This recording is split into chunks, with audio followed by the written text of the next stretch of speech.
Here once again with another amazing real-life story. Please don't get bent out of shape with me right now, I know. I promised to do the video of me getting arrested when I was 16. But right before getting that video together, a woman posted about her dog being ran over in front of their house.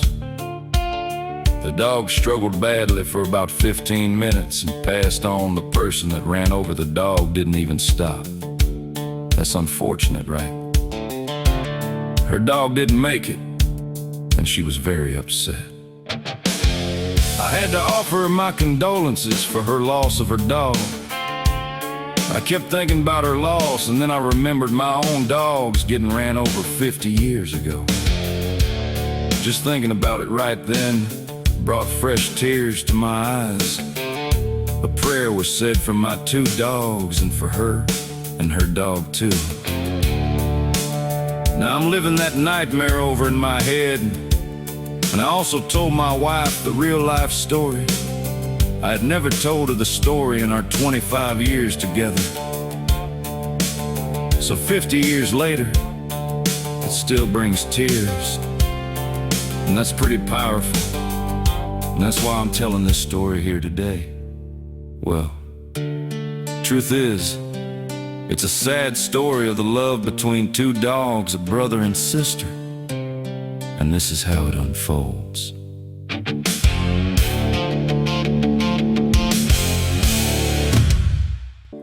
When my brother was 13 years old, and I was 12 years old, our parents moved us out to the country away from the big city.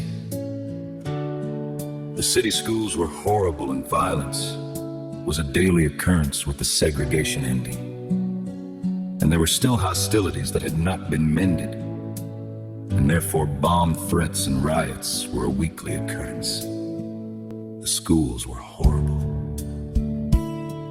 So my mom, being the great mom that she is, had managed to talk our stepdad into moving 35 miles out into the country, so we could have a better education, safety, and room to grow. The deal was made. We moved to the country, and the difference in our lives was like night and day. After a year or so, we were country boys through and through. We even had a red man chew every now and then, but Mama didn't know. The move proved to be an awesome decision by Mom. The entire family loved the good change away from the violence and political turmoil back in 1976. Our mom was a hero, and the stepdad was a zero. Just saying. Well, until he brought two puppies home.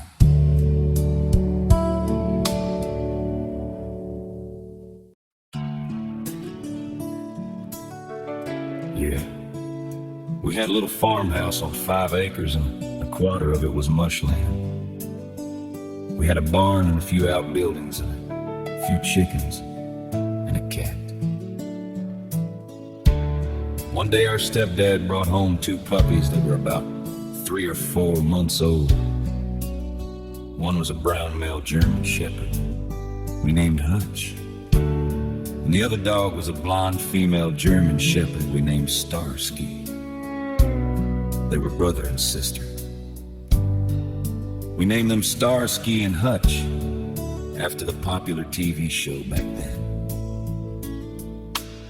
We don't know if Starsky was the run of the litter, but she seemed very shy and different, I guess you would say. She had this emotional side of her that was so evident. She was so gentle and submissive. Hutch was the older brother, confident, sure, and always taking care of his baby sister Starsky. It was so cute to watch Hutch protect her from the other dogs around the area. You've probably all seen this if you've had litters of puppies before, but it usually wears off as they get older and become their own independent dog.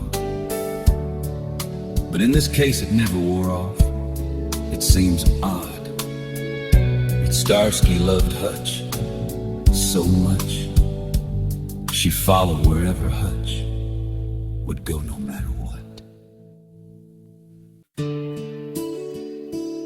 So my brother and I would play with Starsky and Hutch every day. Starsky and Hutch was waiting for us to get off the school bus so we could play and love on them. Sometimes we would go swimming down at the local swimming hole, and Hutch loved to swim. But for some reason, Starsky didn't like the water. Starsky would get very upset that Hutch was in the water. It was like Starsky was begging Hutch to get out of the water, and she would just be upset like in emotional pain.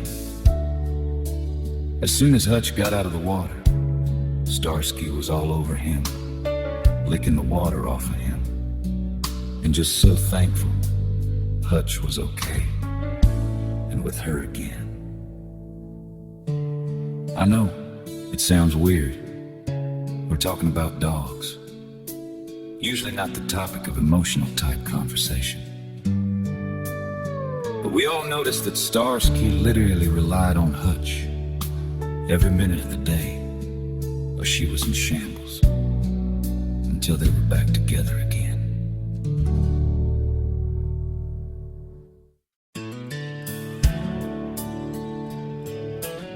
Since we lived in the country, and there wasn't a leash law there, so people let their dogs run, and so did we. The dogs slept in the barn, where we had a few chickens too. Sometimes Hutch would wake up before Starsky, and he would go for a walk for 20 or 30 minutes. Starsky was still sleeping.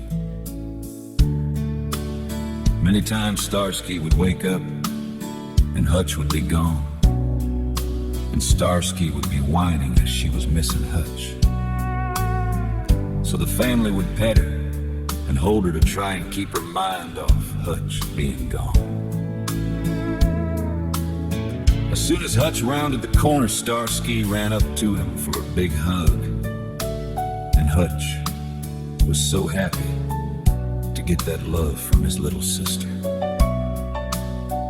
As time went on, Starsky would go looking for Hutch if he wasn't there when she woke up. Many times the other stray dogs in the neighborhood behind us would try to bully Starsky. Then Hutch would come a-running, making those dogs back off. Hutch got in a serious fight one time when one of the strays attacked Starsky. But for the most part, Hutch would protect Starsky, but just wanted to walk away with his sister. Once back home, Starsky would literally bow down at Hutch's feet, thanking him for taking care of her. I've never seen another love between two dogs like that. It was unique.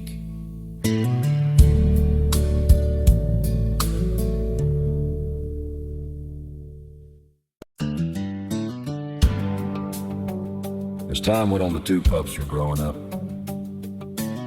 but nothing changed in their behavior towards one another. I never saw Hutch push Starsky away from being smothered by Starsky's affections. Hutch just did what Hutch did.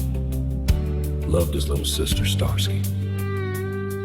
I remember one time we went about 7 miles through the woods down to the creek at this place we called the Big Pipes. It was 2 huge concrete pipes about 8 feet in diameter. The pipes ran under the railroad tracks and into a creek that was about 2 to 3 feet deep during normal times. The water running out of the pipes was about 4 to 6 inches deep inside the pipes. The kids would get in there and walk through the pipe to the other open side of the pipe. The huge pipes lead to the water treatment facility. No kidding.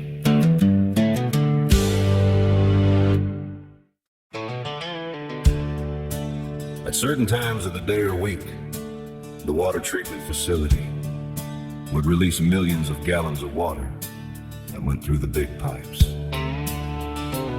The two big pipes quickly filled all the way up to the 8 feet height of the pipes. We didn't know it then, but if we would have been 20 or 30 feet into the big pipe, when the water was released with millions of pounds of force, we could have easily been killed. We figured it out. So we stayed at the end of the pipes, so we could quickly jump out if we heard the roar of the water coming through the pipes. Once we got there with our friends and the dogs, we began getting in the 3 feet of water in the little creek 15 feet from the big pipes. Starsky and Hutch was sitting on the bank of the creek. All of a sudden, a loud train was going over the big pipes on the railroad tracks, 20 feet above the big pipes. The trains were always very long. We didn't like being in the pipes and creek when the train was going over, but we got in the creek about 100 feet away from the pipes.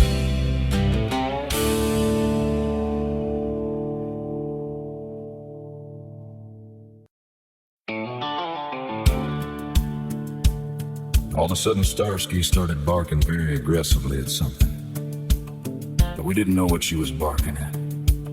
She was looking at the pipes and barking at them, it looked like. Then, while the train is still going over the pipes, the water was released from the water treatment facility, and the water started blasting out of the pipes. The 2 feet of water was quickly rising. 3 feet, now 4.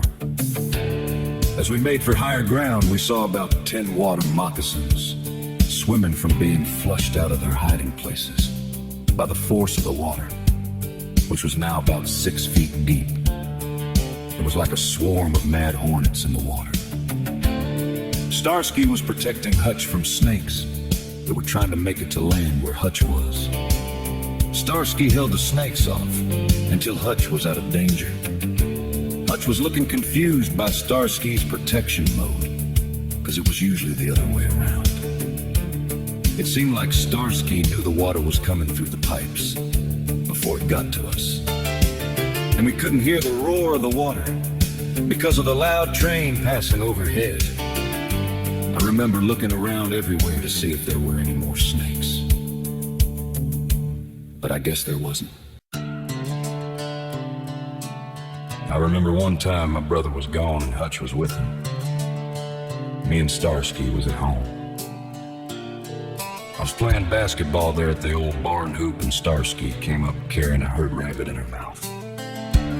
She set it down on the ground and looked concerned about the rabbit. Since I was not a medical doctor, I didn't know what to do for the rabbit. I couldn't see where the rabbit was hurt or what the problem was. There was some blood on it, but I didn't know where it was bleeding from. I did what I thought I could do for it and gave it water, food, and a box with a blanket in it. I set all that in the small storage room for the rabbit. Starsky sat outside the storage room. When Hutch came back, I guess Starsky must have told Hutch, using dog language, what was going on. And he also laid with her there, in front of the storage building. The next morning we checked on the rabbit, and she had had about 10 baby rabbits. And the mother rabbit was looking rough. We had to keep Starsky at a distance, because she would lick the baby rabbits too much. That was Starsky for you. So after about a year after we got Starsky and Hutch, everything was going good. And then, what some people call progress came to the area. Our house was about 70 feet off from the 2-lane road. As time went on, the road was being used more and more, because it was a main path to the bigger cities and towns. The traffic was picking up significantly. People were speeding more and all the usual problems that a big uptick in traffic causes, like people throwing trash out their windows onto the side of the road. And other things was exploding.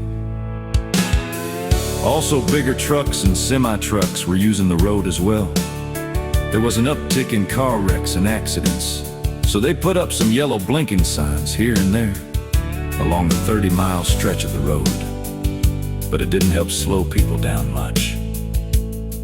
Heck, my friends, and even I were guilty of speeding on the road in the past.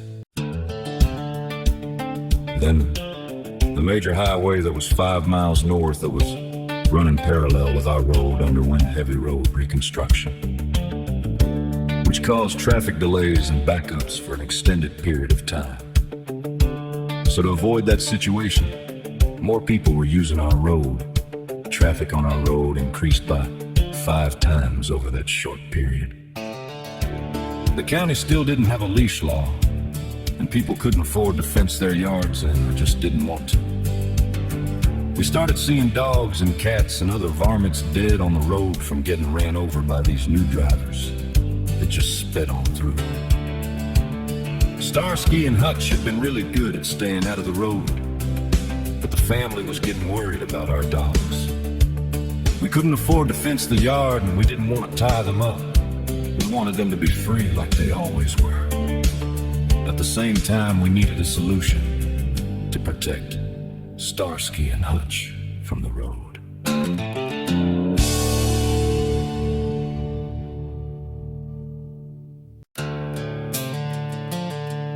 Our house had a short front yard.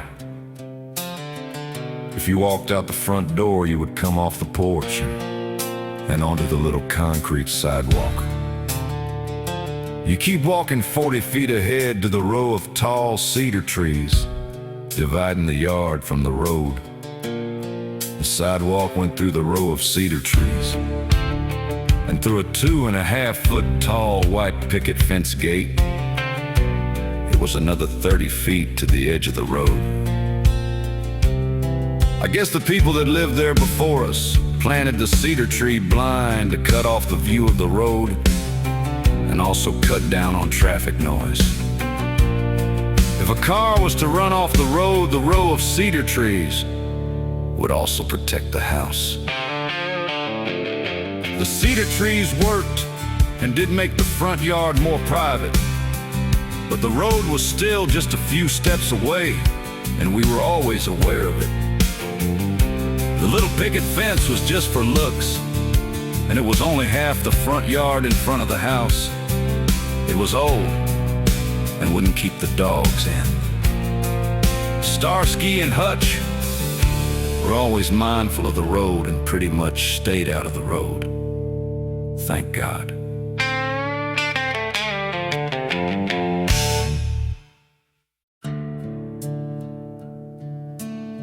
As I was saying earlier, the traffic increased, and so did the animals and pets getting run over.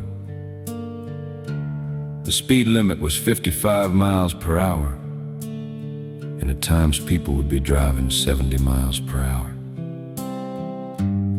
We couldn't slow them down, and the county wasn't responding to requests to reduce the speed limit.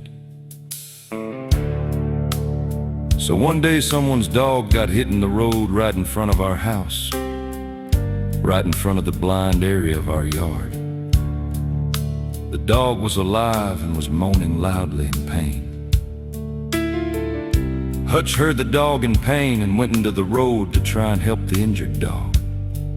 And then another car came blasting through and ran over Hutch and the other injured dog.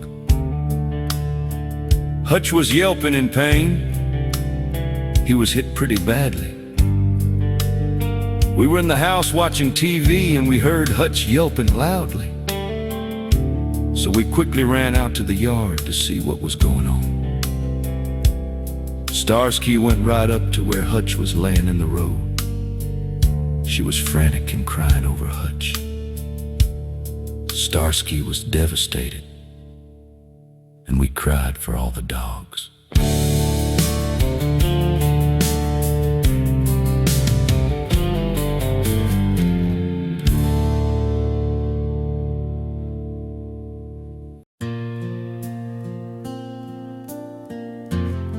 The other kids ran out to see what was going on.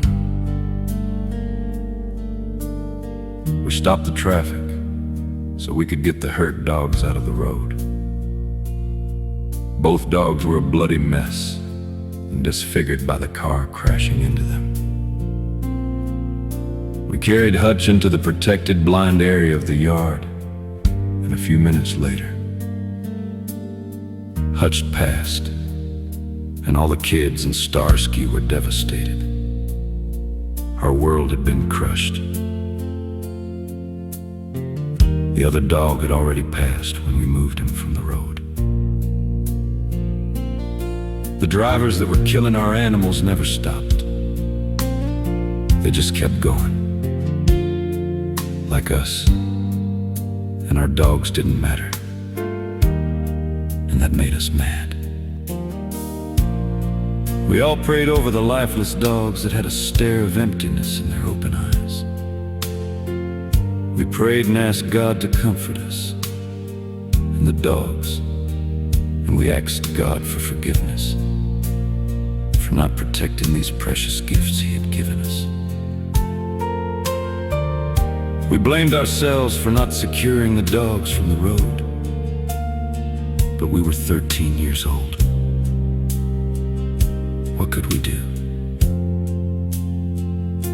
As bad as it was, we didn't know the worst part was yet to come. In just a few days.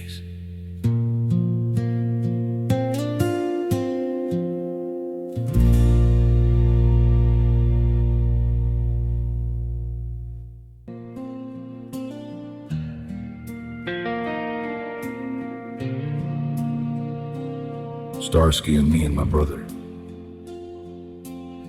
just laid there with Hutch for a few hours, hoping he would come back to us. We were already missing Hutch and Starsky. I was going into shock that her brother Hutch was dead, and the only one she lived for would not be with her anymore. It was a double blow because Hutch was gone, and in her eyes, Starsky was all on her own now. Everything Starsky ever knew involved Hutch, and that part of her life had been taken from her. I don't know how we handled the raw emotions we carried. It was hard, but somehow we were going to get through it. We didn't even begin to realize the loss and devastation that Starsky was feeling. We couldn't know. Our brother and everything we loved didn't get taken away from us. We couldn't imagine the pain and loneliness Starsky was going through.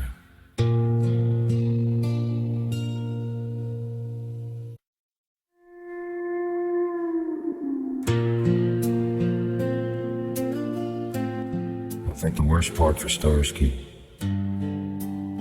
was that Hutch passed on so quickly that they never got to tell each other goodbye,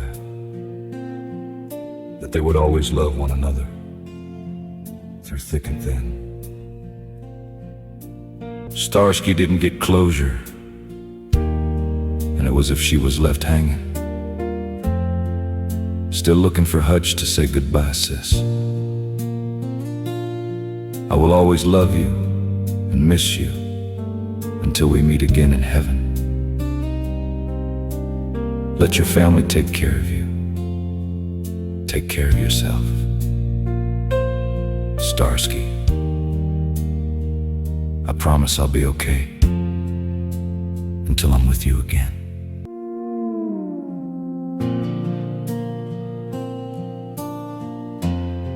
So the next morning, our stepdad went to bury Hutch out back behind the barn. My brother and I was so frazzled we couldn't handle to see Hutch buried. My brother and I stayed behind, and we kept Starsky with us to try and shield her from more emotional pain by her watching Hutch be buried. Our goal was to love on Starsky and try to help her get over the enormous pain she was feeling over the loss of Hutch.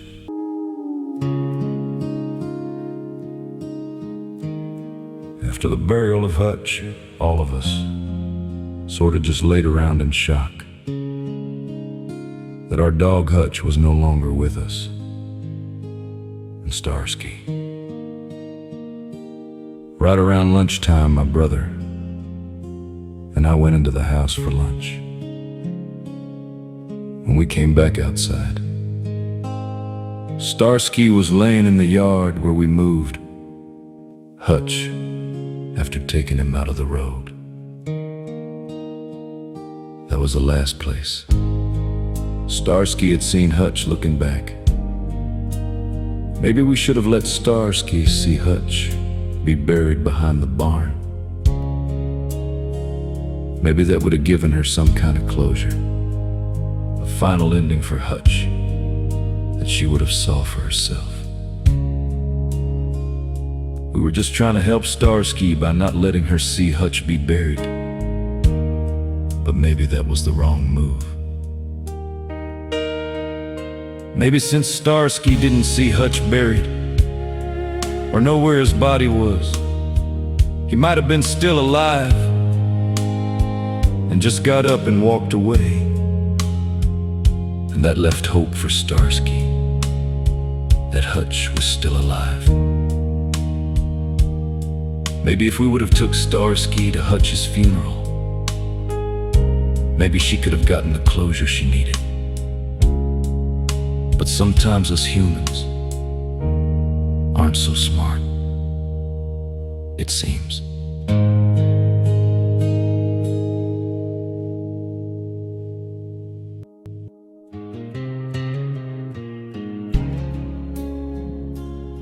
The next 2 days, Starsky laid there in the yard where she last saw Hutch. All the kids brought Starsky treats and toys. We were trying to play with her and love on her to ease the pain of her loss. But Starsky would not leave the spot she last saw Hutch at. Starsky wouldn't eat or do anything. She seemed to be in unbreakable shock. Starsky was unresponsive and just laid there, as if never leaving Hutch's side. Starsky was so crushed, nothing we did would help her. She would just lay there where Hutch laid. She was depressed and crying over the loss of her big brother Hutch.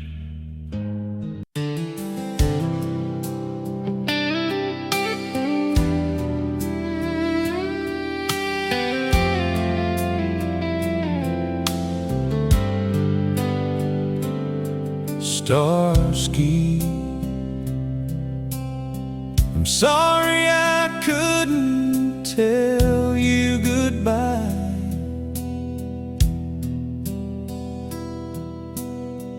I saw your love for me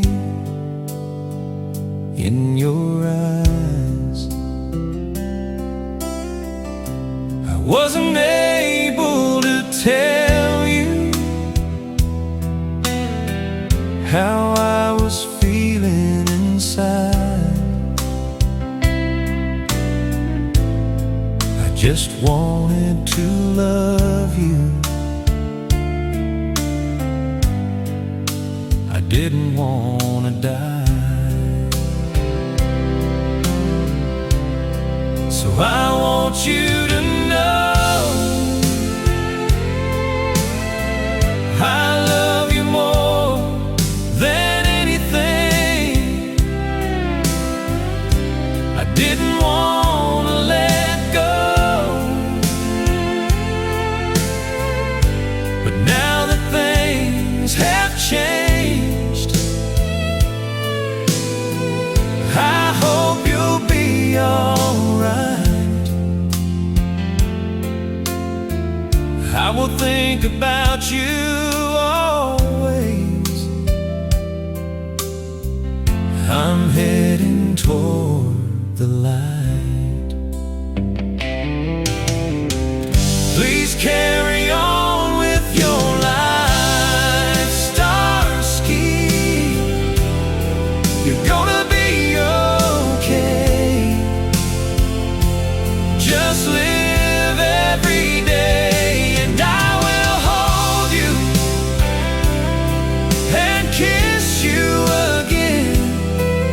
when we meet here in heaven again.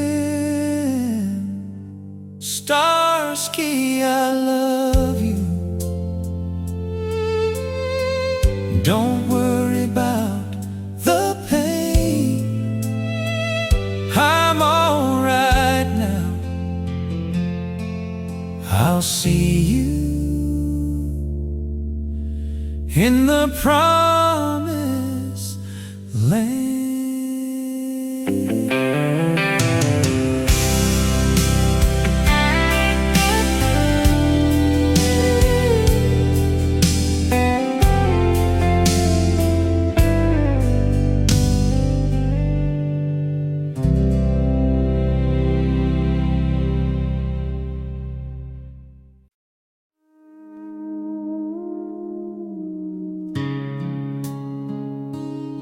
After we got Starsky and Hutch's pups, we saw they had a very tight connection, and we noticed Starsky was so emotionally attached to Hutch.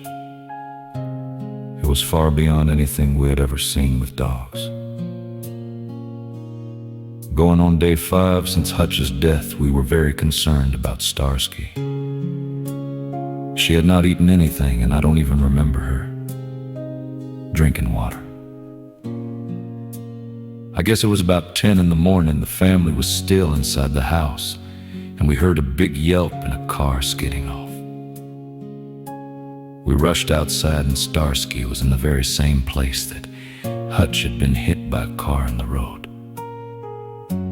The neighbor said Starsky went into the road to the spot Hutch had died at, and she laid down there in the road. The neighbor said it was almost like Starsky wanted to die, like she had committed suicide because she couldn't face life without her brother Hutch.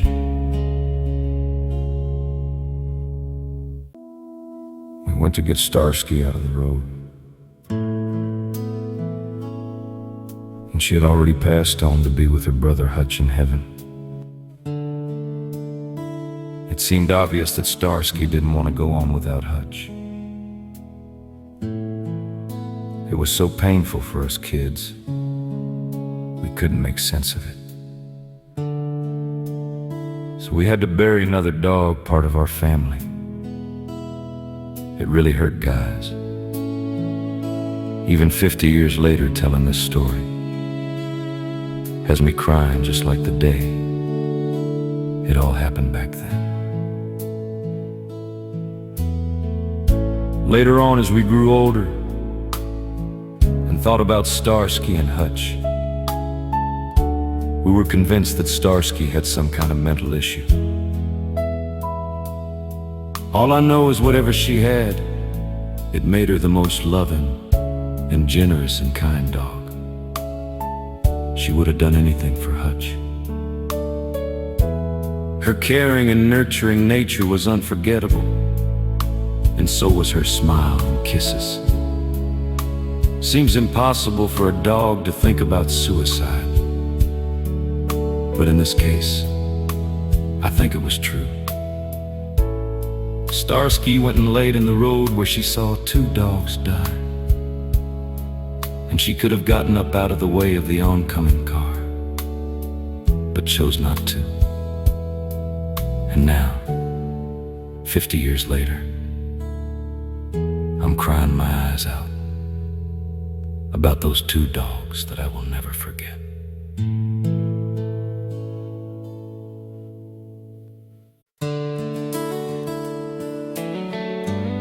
We've missed you 2 dogs being here with us.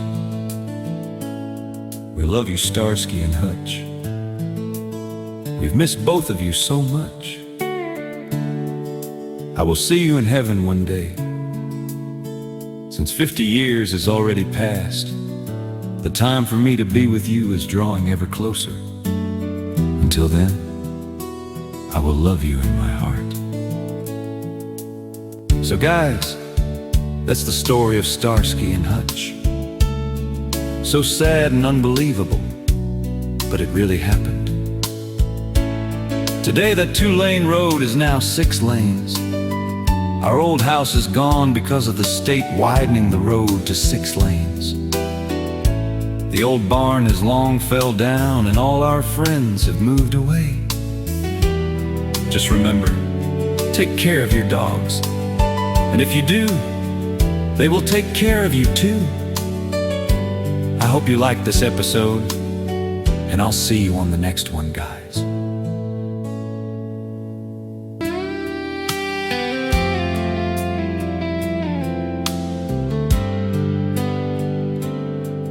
Starsky, I'm sorry I couldn't tell you goodbye.